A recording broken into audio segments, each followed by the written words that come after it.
Picture this. It's 1347, and you're a peasant in medieval England. The Black Death is ravaging your village. Your crops have failed, and you're facing another brutal winter. But you know something. The history books don't tell you, something that could transport you to another world entirely. Something that could make you forget your pain, see visions of angels, or even commune with the divine itself. What if I told you that getting high in medieval times wasn't just common minds? It was practically a survival skill. That monks, peasants, nobles, and even kings were regularly altering their consciousness, using substances that would shock you today. In the next 20 minutes, I'm going to take you on a journey through the most mind-bending, dangerous, and fascinating drug culture in human history. We're talking about substances so powerful, they could kill you with one wrong dose. So sacred they were considered direct pathways to God. And so commonplace that your medieval ancestors probably knew more about psychoactive plants than your local pharmacist does today. But here's the thing that's going to blow your mind. Some of these medieval highs are still used today, hiding in plain sight. By the end of this video, you'll never look at your spice rack the same way again. Before we dive into this rabbit hole of medieval madness, smash that subscribe button and ring the notification bell. Because the stories I'm about to tell you are so wild, you're going to want to share them with everyone you know. And drop a comment, telling me where you're watching from, and what you think you know about medieval drugs. Trust me, you probably don't know the half of it. Now let's step back in time to when getting high could mean the difference between life and death.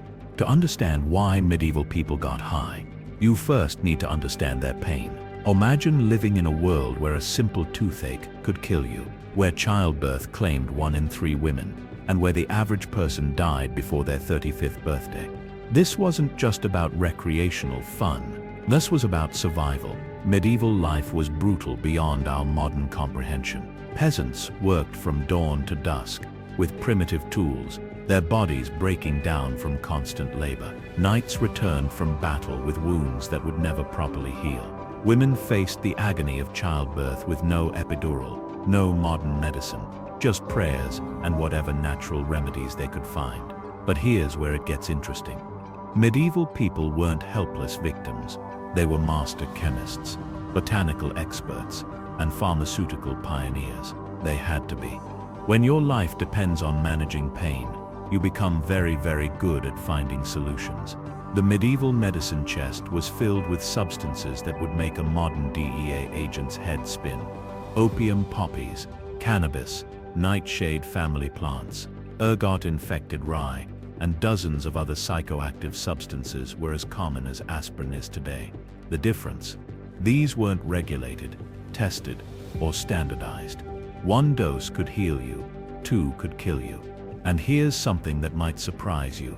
Medieval people often knew exactly what they were doing. They had sophisticated knowledge passed down through generations, detailed recipes, and careful dosing instructions. The stereotypical image of the ignorant medieval peasant is completely wrong when it comes to pharmacology. But with great power came great danger. The line between medicine and poison was razor thin, and crossing it could mean the difference between heavenly visions and a very real trip to the afterlife. Which brings us to our first mind-blowing substance. Drop a comment right now. Mind blown. Have you ever had to deal with chronic pain? Because you're about to learn how your medieval ancestors would have handled it, and I guarantee it's not what you're expecting. Meet opium mine. The medieval world's most powerful and most dangerous friend. Unlike today's highly processed opioids, medieval opium was raw, unpredictable, and incredibly potent. But here's the kicker. It wasn't just medicine. It was considered a gift from God himself. Medieval monks grew opium poppies in their monastery gardens, right next to their medicinal herbs. They called it God's own medicine, and believed that the plant's power to transport someone beyond pain was proof of divine intervention. These weren't drug dealers. These were holy men who saw opium as a sacred duty to ease human suffering. The process of harvesting opium was almost ritualistic. At dawn, When the dew was still fresh on the poppy pods, skilled harvesters would make tiny incisions in the bulbs. The white latex would seep out, and by evening, it would have turned into a dark, resinous substance that contained the concentrated power of the plant. But here's where medieval opium use gets really wild. They didn't just eat it or smoke it. They created elaborate preparations. The Riak was a legendary medieval drug cocktail that contained opium mixed with dozens of other ingredients, including viper's flesh, crushed pearls, and exotic spices. It was like the medieval equivalent of a pharmaceutical cocktail, and it was considered so powerful that kings would pay fortunes for authentic recipes. The wealthy had access to pure, high-quality opium preparations. They could afford the skilled apothecaries who knew how to create safe, effective doses. But the poor, they had to make do with cruder preparations, often mixing opium with wine or honey, never quite knowing if they were getting a therapeutic dose or a lethal one.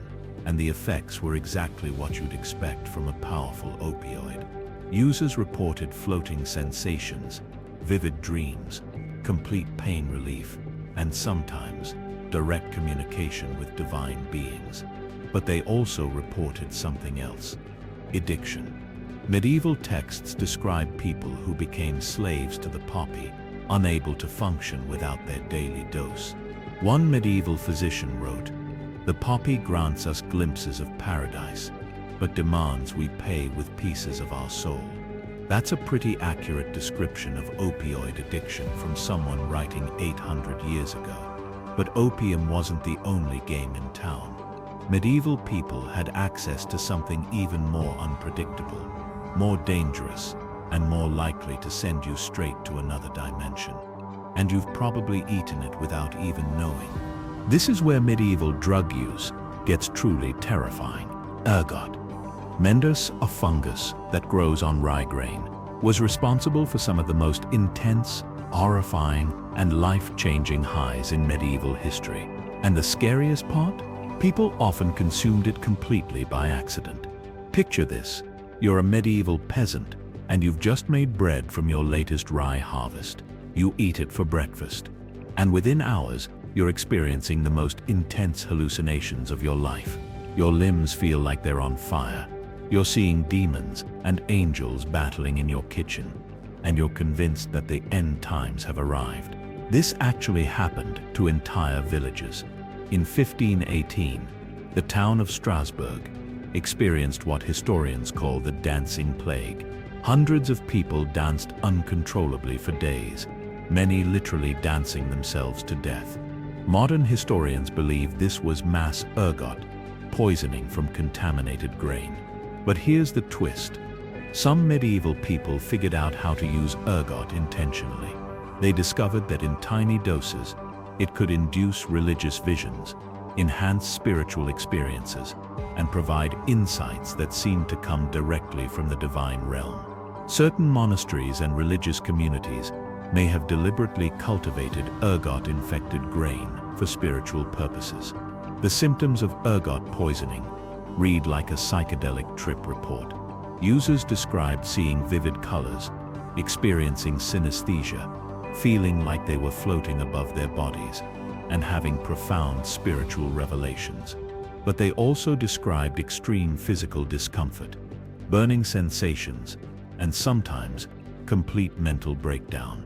The most terrifying part: ergot could cause what medieval people called St. Anthony's fire, a condition where your extremities would literally feel like they were burning from the inside. In severe cases, gangrene would set in, and people would lose fingers, toes, or entire limbs. Some historians believe that ergot poisoning contributed to the witch trial hysteria. Imagine trying to explain your neighbor's bizarre behavior when you don't understand psychoactive drugs. One medieval chronicler wrote about a village where the people danced as if possessed by demons, their eyes seeing things that were not there, their bodies moving to music only they could hear. That's a pretty accurate description of a mass ergot trip. But wait, before you think medieval people were just victims of accidental poisoning, let me tell you about the substances they used completely on purpose. And I'm talking about plants so common, you probably have them in your kitchen right now. Hit that subscribe button if you're learning something new, because what I'm about to tell you about medieval cooking is going to change how you think about your spice cabinet forever. Welcome to the medieval witch's garden, and I'm not talking about fairy tales. I'm talking about real medieval women who were master botanists, skilled chemists, and pharmaceutical innovators. These women knew more about psychoactive plants than most modern pharmacologists, and they used this knowledge to create some of the most powerful mind-altering substances in history. The plants they used were hiding in plain sight: nightshade, henbane, mandrake, and belladonna. These weren't exotic imports from distant lands. They grew wild in European forests, and experienced herbalists knew exactly how to prepare them. But here's the thing. These plants don't just get you high. They can literally transport you to another reality. Medieval flying ointments were real, and they were incredibly sophisticated. These weren't just random plant mixtures. They were carefully crafted combinations of psychoactive compounds that could induce out-of-body experiences, vivid hallucinations, and sensations of flying. Users would apply these ointments to their skin, often using brooms or staffs as applicators. Sound familiar? The effects were intense and immediate. Users reported feeling like they were flying through the air, attending gatherings with supernatural beings, and gaining knowledge that seemed to come from beyond the physical world. Modern analysis of these ointment recipes shows they contained tropane alkaloids, the same compounds found in modern date-rape drugs, but in much higher concentrations. But here's where it gets really wild. These women weren't just getting high for fun. They were providing essential medical services to their communities. They were the midwives who helped women through childbirth, the healers who treated injuries and illnesses, and the wise women who knew which plants could cure and which could kill. Medieval midwives used these psychoactive plants to help women through the agony of childbirth. They created pain-relieving ointments, labor-inducing tinctures, and mood-stabilizing preparations. These were sophisticated pharmaceutical interventions that actually worked, but they required incredible skill and knowledge to use safely. Unfortunately, this expertise made these women targets during the witch trials. Their knowledge of psychoactive plants was seen as evidence of supernatural powers, and their ability to heal was viewed with suspicion. Thousands of skilled herbalists were executed, taking centuries of accumulated pharmaceutical knowledge with them. One confession from a medieval witch described her flying ointment. "I rub the grease upon a staff and ride upon it to the appointed place, and there I find others who have come the same way." That's not supernatural. That's a detailed description of transdermal drug absorption. But these wise women weren't the only ones experimenting with consciousness. The medieval church itself was deeply involved in psychoactive substances, and what they were doing will shock you. This might be the most shocking part of our journey. While the medieval Christian church wasn't just tolerating psychoactive substances, they were actively using them as pathways to God. And I'm not talking about wine during communion. I'm talking about substances that would make a modern festival goer think twice. Medieval monasteries were essentially pharmaceutical research centers. Monks didn't just copy religious texts. They compiled extensive herbals, detailed drug preparations, and sophisticated recipes for consciousness-altering substances. They believed that certain plants could help them achieve direct communication with the divine. The famous Benedictine liqueur, that wasn't just a tasty drink. It contained a complex blend of herbs and spices, many of which had psychoactive properties. The monks who created it weren't trying to get people drunk. They were creating a sacred elixir that could enhance spiritual experiences. But it goes deeper than herbal liqueurs. Medieval Christian mystics regularly used substances to induce religious visions.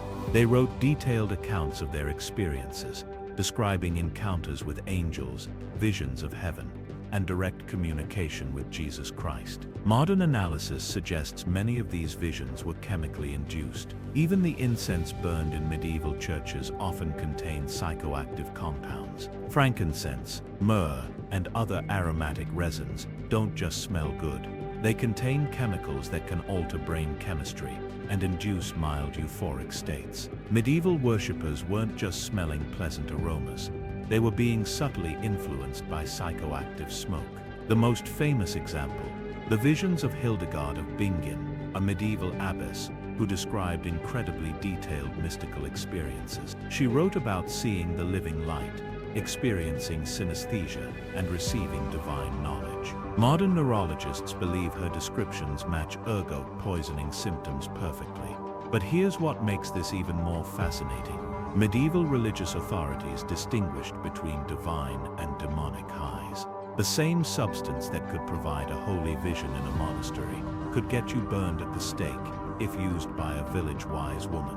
The difference wasn't the drug, it was the context and the authority figure involved. One medieval monk wrote, "The Lord has provided certain plants that can lift the soul beyond the confines of flesh, that we might glimpse the glory of his kingdom." That's a pretty sophisticated understanding of psychoactive substances from someone supposedly living in the Dark Ages. But not everyone was getting high for spiritual reasons. The medieval nobility had their own relationship with consciousness-altering substances, and their story involves luxury, danger, and political intrigue. Comment below, what do you think about religious authorities using psychoactive substances? Are you surprised by how sophisticated medieval drug knowledge was? If you think medieval nobles were just sitting around in drafty castles complaining about peasants, think again.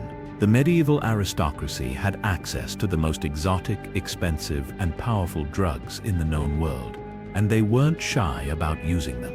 Medieval trade routes brought incredible psychoactive substances to European courts. Harsh from the Middle East, coca leaves from South America, hard from Africa, and sophisticated opium preparations from Asia. These weren't just curiosities, they were luxury goods that could cost more than a peasant's annual income. The Crusades did more than spread Christianity. They spread drug culture. Knights returning from the Holy Land brought back detailed knowledge of Middle Eastern harsh use, sophisticated opium preparations, and exotic herbal combinations. Medieval European courts became testing grounds for international drug experiences. Court physicians were essentially high-end drug dealers. They created custom preparations for their noble clients, mixing exotic substances with local herbs to create bespoke highs. These weren't crude peasant remedies. These were sophisticated pharmaceutical cocktails designed for specific effects. But here's where it gets really interesting. Medieval nobles used psychoactive substances for political purposes. Imagine trying to negotiate a treaty while secretly dosing your opponent with mind-altering drugs. Imagine using consciousness-changing substances to enhance your performance in court debates, or to gain insights into your enemy's plans. The most famous example, the Order of Assassins, a medieval Islamic sect that allegedly used hashish to create fearless warriors. The word assassin literally comes from hashishan, users of hashish. Whether this is historically accurate or not, it shows how medieval people understood the connection between drugs and altered behavior. Medieval nobility also used psychoactive substances for entertainment. They hosted elaborate parties where guests would consume various drugs and experience shared hallucinations. These weren't just random drug parties. They were sophisticated social events with specific protocols and expectations. One medieval chronicler described a noble's party. The guests consumed the prepared mixture and spent the evening in animated conversation with beings invisible to sober eyes, their laughter echoing through chambers that seemed to expand beyond their physical boundaries. But while the nobles were experimenting with exotic imports, common people were making do with whatever they could find locally, and what they found was often more dangerous than anything the aristocracy was using. Don't underestimate medieval peasants. While they didn't have access to exotic imports, They were master foragers who knew every psychoactive plant in their local environment, and their knowledge was often more practical and more dangerous than anything found in noble courts. Medieval peasants were walking encyclopedias of botanical knowledge. They knew which mushrooms could induce visions, which berries could ease pain, and which roots could help them forget their troubles. This wasn't superstition. This was survival science passed down through generations. Village ales weren't just alcoholic beverages. They were often psychoactive cocktails. Medieval brewers regularly added herbs, roots, and fungi to their fermented drinks. Groot was a herbal mixture used instead of hops, and it often contained psychoactive plants like bog myrtle, wild rosemary, and even small amounts of ergot. Medieval peasants created their own versions of flying ointments using local plants. They couldn't afford exotic nightshade preparations, so they made do with whatever was available. Wild mushrooms, fermented grain, and various roots and berries were combined into homemade consciousness-altering substances. But here's where peasant drug use gets really wild. They often had no choice. During famines, people would eat anything that might provide nutrition, including ergot-infected grain, potentially psychoactive mushrooms, and various wild plants. Sometimes getting high was literally a matter of life and death. The most dangerous aspect of peasant drug use was the lack of standardization. While nobles had access to skilled physicians and standardized preparations, peasants were essentially conducting chemistry experiments with potentially lethal substances. One person's visionary experience could be another person's fatal overdose. Medieval peasants also used psychoactive substances for community bonding. Harvest festivals, seasonal celebrations, and religious observances often involved shared consumption of mind-altering substances. These weren't just parties, they were social rituals that reinforced community bonds and shared experiences. One medieval account describes a village festival. The people consumed the prepared drink and danced through the night, their movements synchronized, as if guided by a single mind. Their voices joined in songs that seemed to come from the earth itself. But peasant drug use had a dark side. Desperation, poverty, and lack of knowledge led to dangerous experimentation. And the consequences weren't just personal, they were social, economic, and sometimes historically significant. Not every medieval drug experience was mystical or medicinal, or the dark side of medieval psychoactive substance use was truly terrifying. And it shaped history in ways we're still discovering today. Mass poisoning events were common in medieval Europe. Entire villages would be affected by ergot-contaminated grain, leading to collective hallucinations, violent behavior, and sometimes complete social breakdown. These weren't isolated incidents. They were recurring nightmares that could destroy entire communities. The witch trials weren't just about religious hysteria. They were often about drug-induced behavior that terrified medieval communities. Women who knew about psychoactive plants were seen as dangerous, and their knowledge was viewed as evidence of supernatural powers. Thousands died because of medieval society's inability to understand pharmacology. Medieval madness was often drug-induced. People who became addicted to opium, who suffered from ergot poisoning, or who had bad reactions to psychoactive plants, were frequently labeled as possessed or insane. Medieval asylums were filled with people whose only crime was consuming the wrong substance at the wrong dose. The social consequences were devastating. Families destroyed by addiction, communities torn apart by mass poisoning events, and entire regions destabilized by drug-related violence. Medieval authorities had no framework for understanding or dealing with these problems. Some historians believe that certain major historical events were influenced by psychoactive substances. The Dancing Plague of 1518, the Salem witch trials, and various medieval religious movements may have been triggered or influenced by mass drug consumption. When you don't understand what's happening to your brain chemistry, you create supernatural explanations. But perhaps the most tragic aspect was the loss of knowledge. When skilled herbalists were executed as witches, when monasteries were destroyed, when traditional knowledge was suppressed, centuries of accumulated pharmaceutical wisdom disappeared. We lost more knowledge about psychoactive plants during the medieval period than we gained. One medieval chronicler wrote, "The people consumed the cursed grain and were transformed into beasts. Their reason fled, their souls tormented by demons visible only to their poisoned eyes." That's a pretty accurate description of a bad trip from someone who had no concept of neuropharmacology. But here's what's really mind-blowing. Many of these medieval substances are still with us today. In fact, you probably encounter them regularly without even knowing it.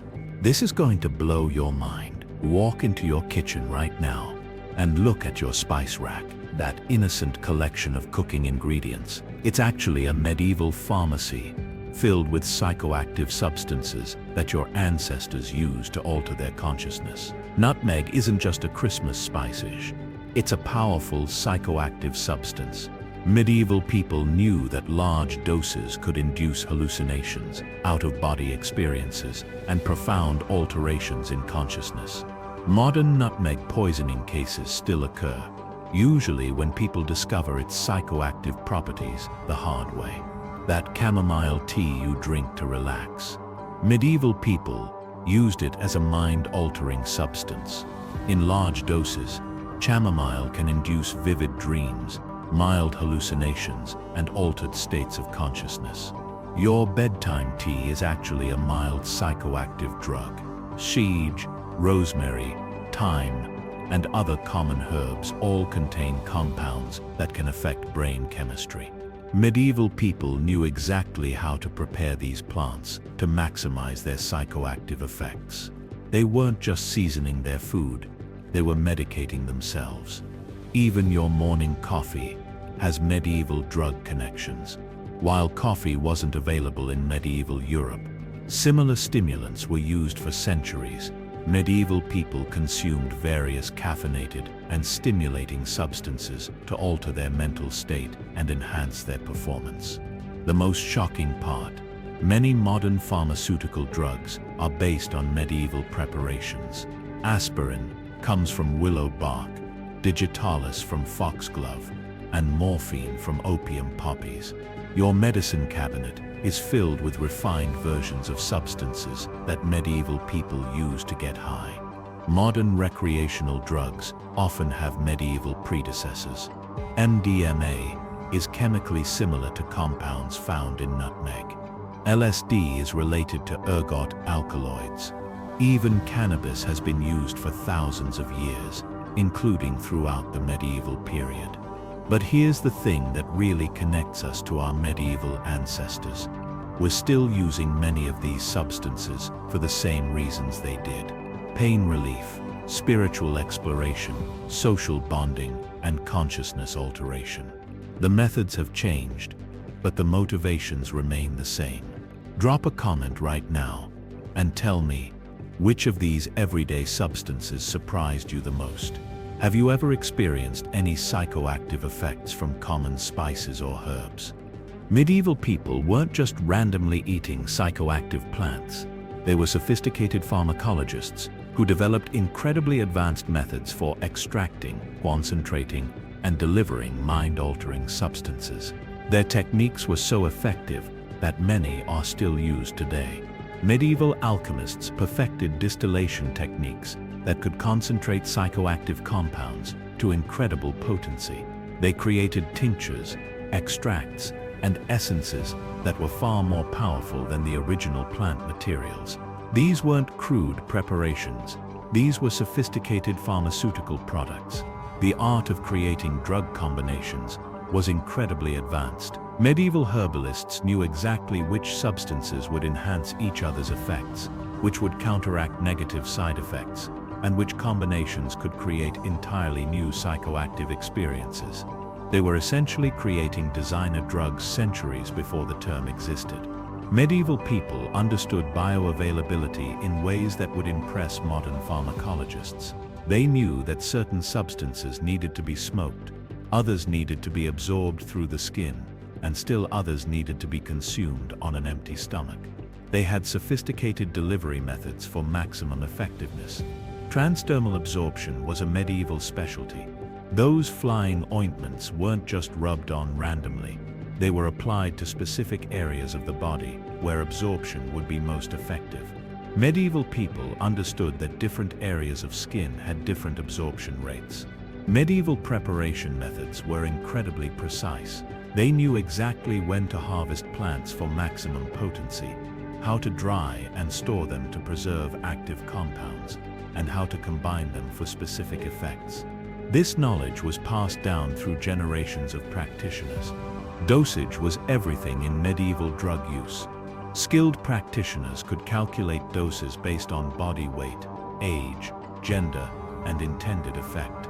They understood that the difference between a therapeutic dose and a lethal dose was often incredibly small. One medieval text instructs: take the prepared extract in an amount no larger than a grain of barley, mix with honey wine, and consume at sunset. More than this quantity may transport the soul permanently from its earthly dwelling. That's incredibly sophisticated pharmaceutical knowledge from people who supposedly lived in the Dark Ages. But medieval drug culture wasn't just about individual experiences. It was deeply embedded in social structures, religious practices, and community life. Medieval drug use wasn't a solitary activity. It was deeply social, embedded in community celebrations, religious observances, and cultural traditions. Understanding this social context is crucial to understanding how psychoactive substances shape medieval society. Medieval festivals were often drug-fueled events. Harvest celebrations, seasonal festivals, and religious observances frequently involved communal consumption of psychoactive substances. These weren't just party, they were social rituals that reinforced community bonds and shared cultural experiences. The concept of set and setting was well understood in medieval times. People knew that the environment, social context, and mental preparation were crucial factors in determining the effects of psychoactive substances. Medieval drug use was rarely random or uncontrolled. Medieval guilds and professional organizations often had specific drug traditions. Brewers, bakers, and other craftspeople had their own psychoactive preparations that were considered part of their professional culture. These weren't just work-related activities. They were social bonding experiences. Even families were involved in psychoactive substance use. Children were often given mild preparations for medicinal purposes, and family recipes for various drugs were passed down through generations. This wasn't considered abuse. It was considered essential knowledge for survival. Religious communities had their own drug cultures. Monasteries, convents, and religious orders often had specific substances that were considered appropriate for spiritual practice. These weren't secret or hidden activities. They were integrated into religious life. Medieval travelers carried psychoactive substances for both medicinal and recreational purposes. Trade routes became channels for drug exchange, and travelers often introduced new substances to the communities they visited. This created a dynamic, evolving drug culture that spanned continents. But perhaps the most fascinating aspect of medieval drug culture was its integration with gender roles and social hierarchies. Men and women, nobles and peasants, clergy and lay people, all had different relationships with psychoactive substances. Before we dive deeper, make sure you're subscribed and hit that notification bell, because the next section is going to reveal some shocking truths about medieval gender roles and drug use that will change how you think about history. Medieval drug culture was deeply gendered, and understanding these gender dynamics reveals shocking truths about power, knowledge, and social control in medieval society. Women weren't just passive victims of medieval drug use, nas. They were often the experts, the innovators, and the keepers of dangerous knowledge. Medieval women were the primary pharmaceutical experts in their communities.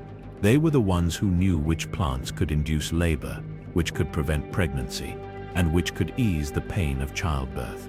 This knowledge made them incredibly powerful and incredibly dangerous to male-dominated power structures. Women's knowledge of psychoactive plants was often passed down through secret networks. Mothers taught daughters, midwives shared techniques, and wise women created informal schools of pharmaceutical knowledge. This wasn't just medical training, it was a form of resistance against male authority. The famous medieval witches' brew was actually sophisticated pharmaceutical preparation. Women who knew how to create psychoactive compounds were practicing advanced chemistry, but their knowledge was dismissed as magic or condemned as witchcraft.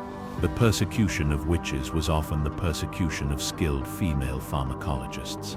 Men's relationship with psychoactive substances was different. Male-dominated institutions like monasteries and universities had official sanction for their drug use. When monks used psychoactive substances for spiritual purposes, it was considered holy. When women used the same substances, it was considered diabolical.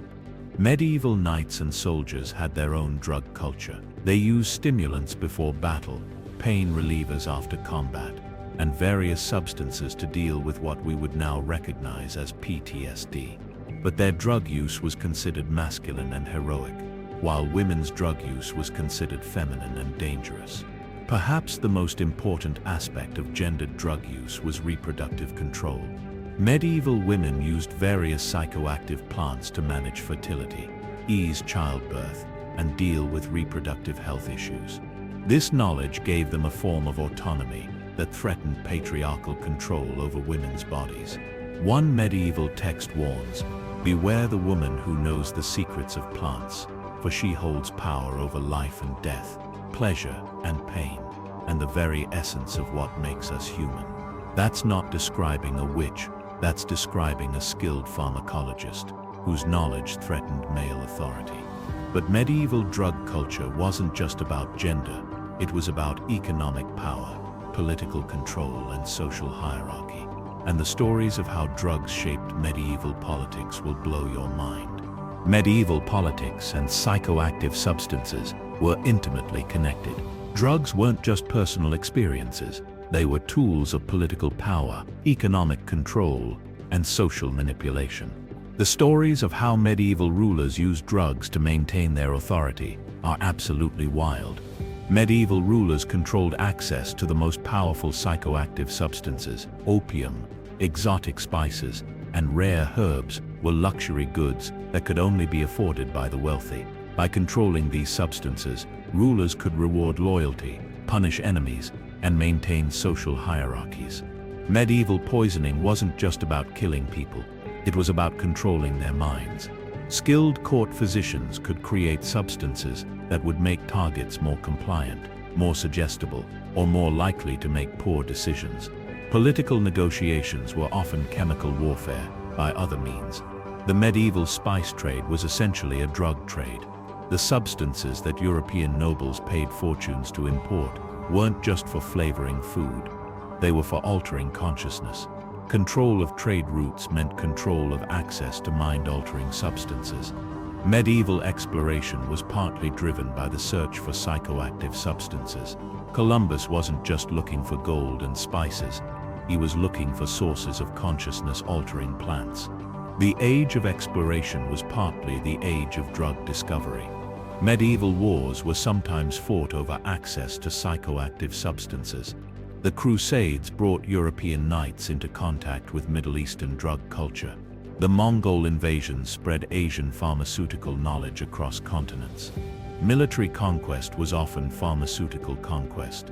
But perhaps the most shocking aspect of medieval political drug use was how it shaped religious and cultural institutions. The Catholic Church's relationship with psychoactive substances influenced everything from monastery architecture to religious art to theological doctrine.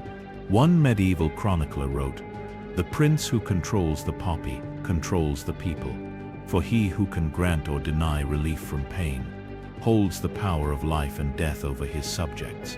That's an incredibly sophisticated understanding of how drug policy can be used as a tool of political control.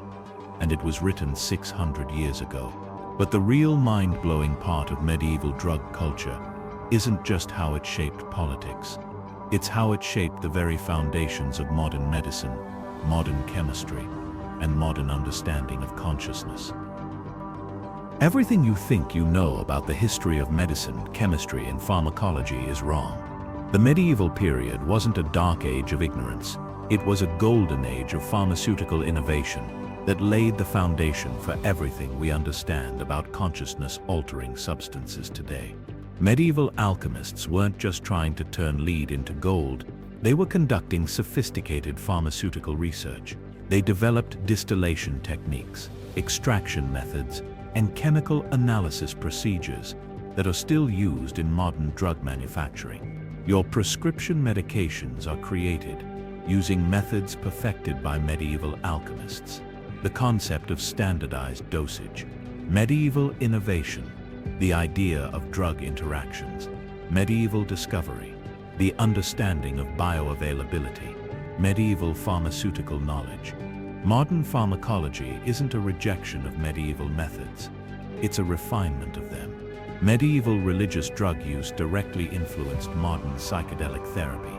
The techniques that medieval mystics used to induce spiritual experiences are being rediscovered by modern researchers studying psilocybin, LSD, and other consciousness-altering substances. Modern drug research is essentially medieval herbalism with better equipment. We're still studying the same plants that medieval people used. We're still trying to understand the same consciousness-altering effects. And we're still dealing with the same social and political issues around drug use. Even modern drug prohibition has medieval roots. The same moral panic that led to witch trials is still influencing drug policy today. The same fear of consciousness-altering substances that medieval authorities felt is still shaping how we think about drugs in the 21st century. But here's the most shocking part. We've actually lost knowledge since the medieval period. Medieval people knew things about psychoactive plants that we're only beginning to rediscover. They had sophisticated understanding of drug combinations, dosage protocols, and consciousness-altering techniques that modern science is still trying to understand. One medieval text describes a preparation that allows the mind to perceive the connections between all living things, revealing the web of existence that binds all creatures together. That's an incredibly accurate description of a modern psychedelic experience, written by someone who supposedly lived in the Dark Ages. The medieval period wasn't the end of ancient pharmaceutical knowledge, it was the beginning of modern drug culture, and the implications of this realization are staggering. Are you ready for the most mind-blowing revelation of all? Everything I've told you about medieval drug use, the sophisticated knowledge, the advanced techniques, the complex social structures, it's all been deliberately hidden from mainstream history. And the reason why will shock you. The systematic suppression of medieval pharmaceutical knowledge wasn't an accident. It was a deliberate campaign by emerging medical and religious authorities to eliminate competition.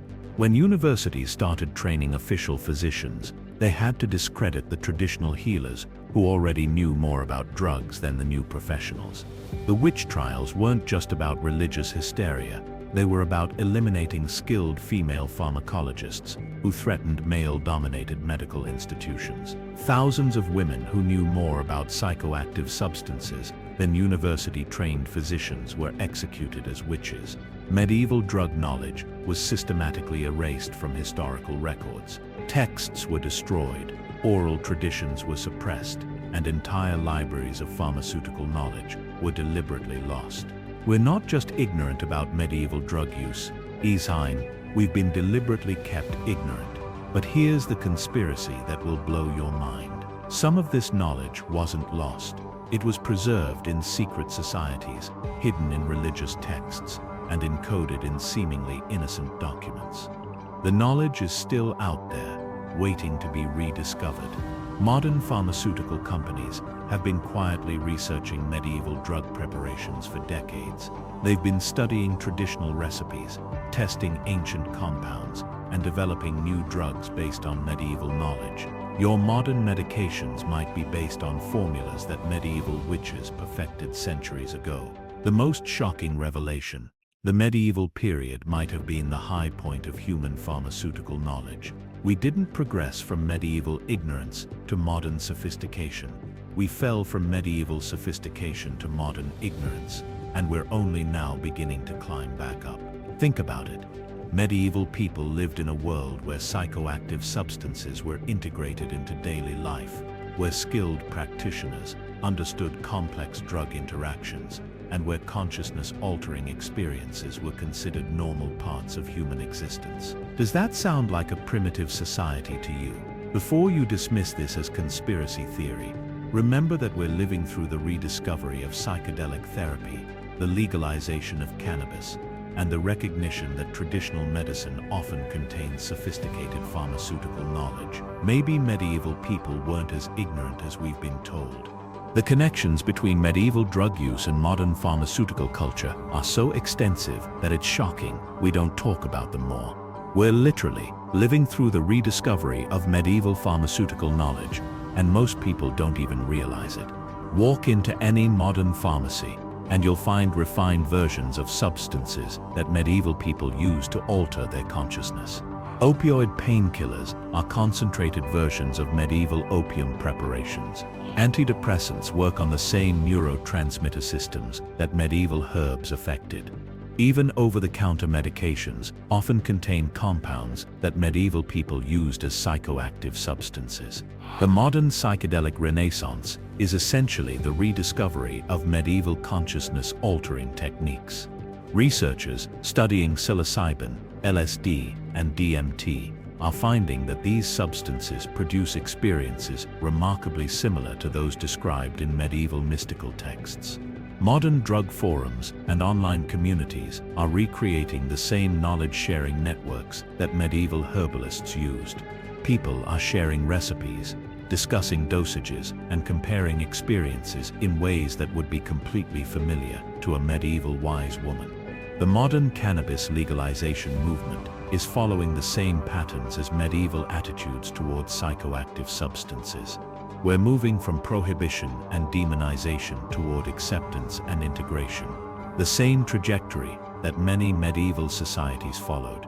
Modern microdosing culture is remarkably similar to medieval approaches to psychoactive substances.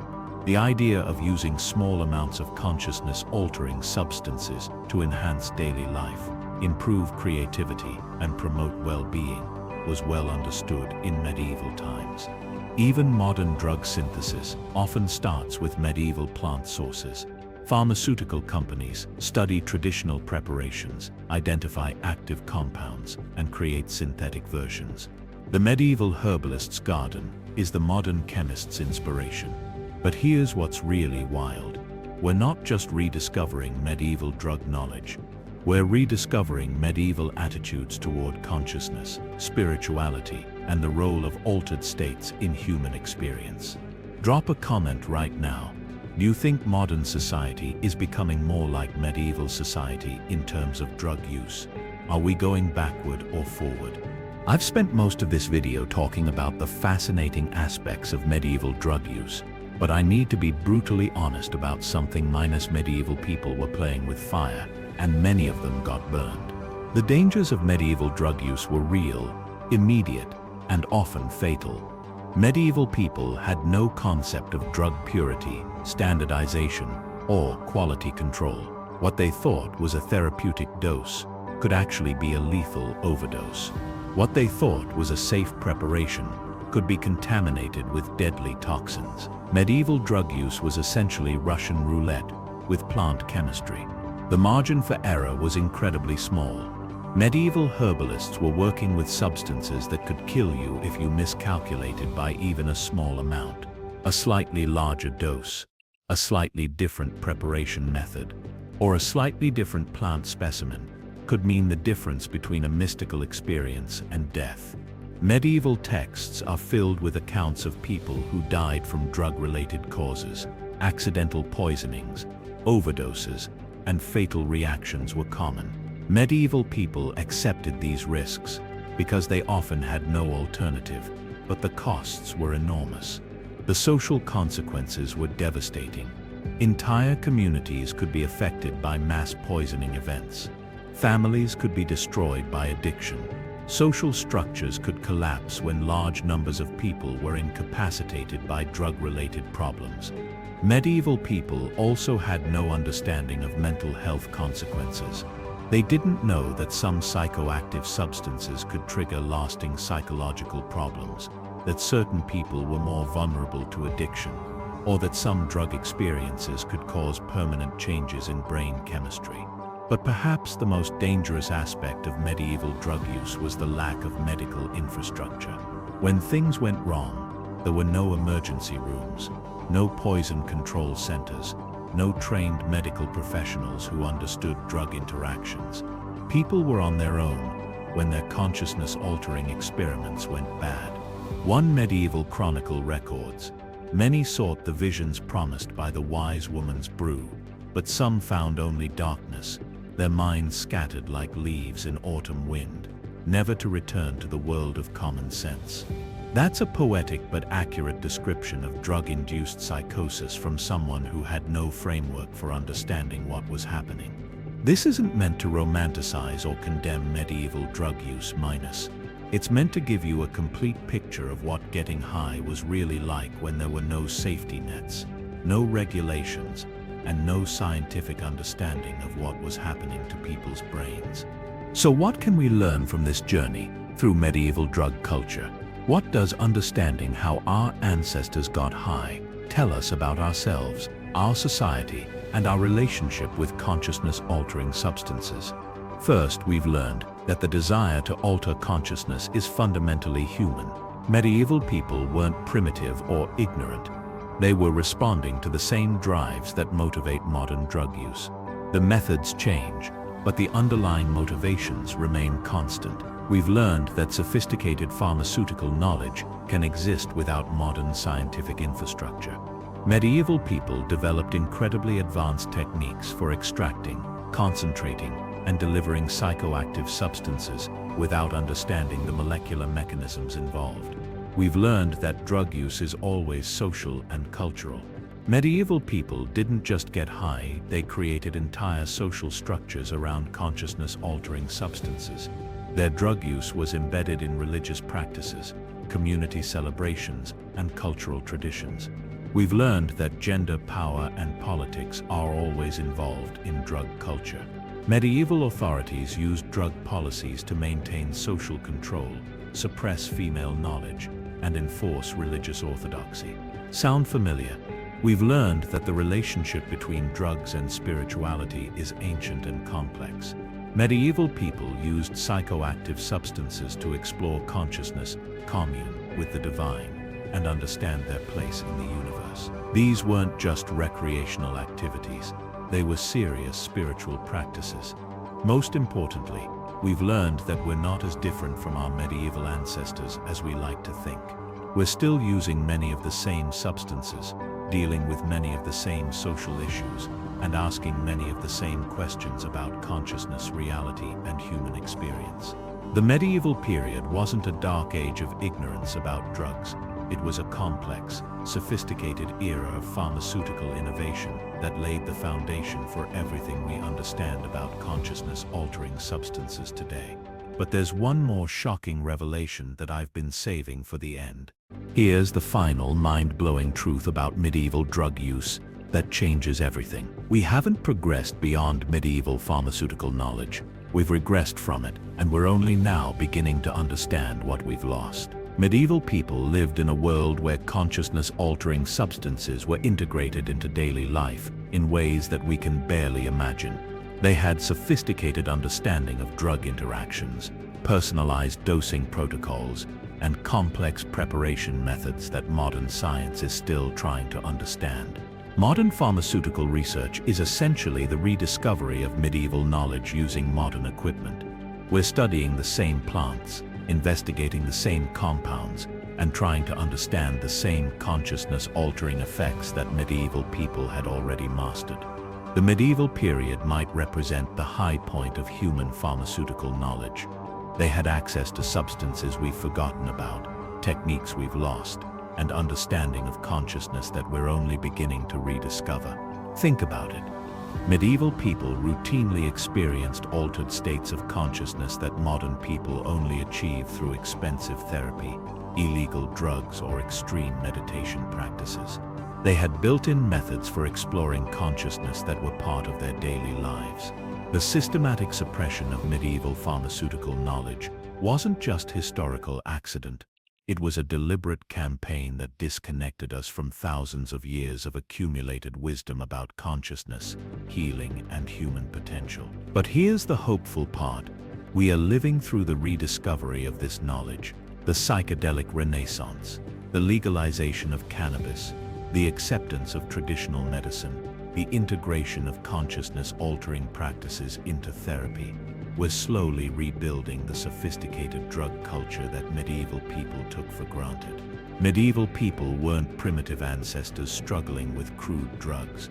They were sophisticated pharmacologists who understood consciousness-altering substances in ways that we're only beginning to rediscover. The real question isn't what was getting high like in medieval times. The real question is, what can medieval drug culture teach us about our own relationship with consciousness, healing, and human potential?